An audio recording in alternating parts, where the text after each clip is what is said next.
People have lost hope. They've lost friends. They've lost jobs, and they're searching.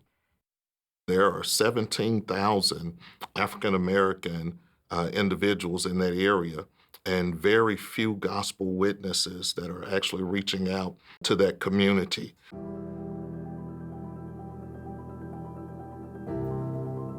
In the Bible, God tells us to go and tell. And so everything we do is permeated by the fact that it's our responsibility to go and to tell the gospel. I'm Torvek Amos, senior pastor of Fresh Start Community Church in Sherwood, Arkansas. We're just teaching, raising up disciples to teach the love of Christ.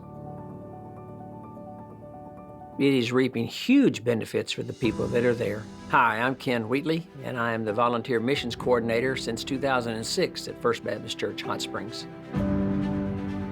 My wife and I, Matasha, we were praying together, and she saw the call at the same time I did, and we moved on it. We saw a true plight in this central Arkansas area, and we saw the gifts and the things that God had equipped us with and the core team that He blessed to follow us.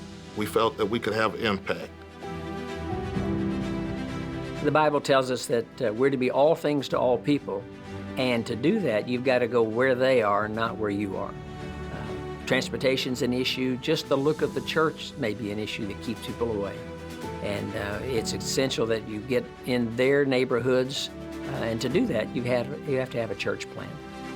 We're grateful that the First Baptist Church of Sherwood partnered with us.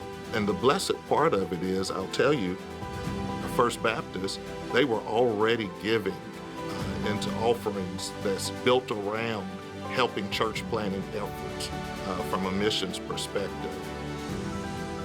One of the most valuable aspects of Dixie Jackson is to be able to help fund church planting. And Dixie Jackson puts that funding in their place so they can worry about people more than they have to money. I stand on the belief that when God gives vision, He gives provision. We're in a position now that we can focus on the mission of the church because we have partners that's coming alongside us to help us in this call. Nobody's going to the areas that we go to. Nobody seems to care. And as a result, they don't care. When I felt the call of God leading me to plant a ministry, there was a lot of nerves. However, I knew His voice, and I moved according to what He was leading me to do. I found myself in Isaiah chapter 6 saying, Lord, if you need someone, send me, I'll go. Going is the most important part of it. It begins with prayer. You've got to do that. But what I have found is that when you go, it changes your life. John chapter 9, verse 4, we must do the works of Him who sent me while it is day. Night is coming when no one can work. When Dixie Jackson created her first $1,000, there were no church planters. There were just places void of churches. They need a church. They need support. They need somebody that loves them. Over half of the counties in Arkansas don't have enough churches. They're buildings, but they're not full and they're not being utilized. There's no hope for those people, so they're in complete darkness. And what we do is provide light for them. The church plants that we have are in cities with other churches, but the people that we're going to are not being reached. So they need somebody to come in and love the people as well and give them hope.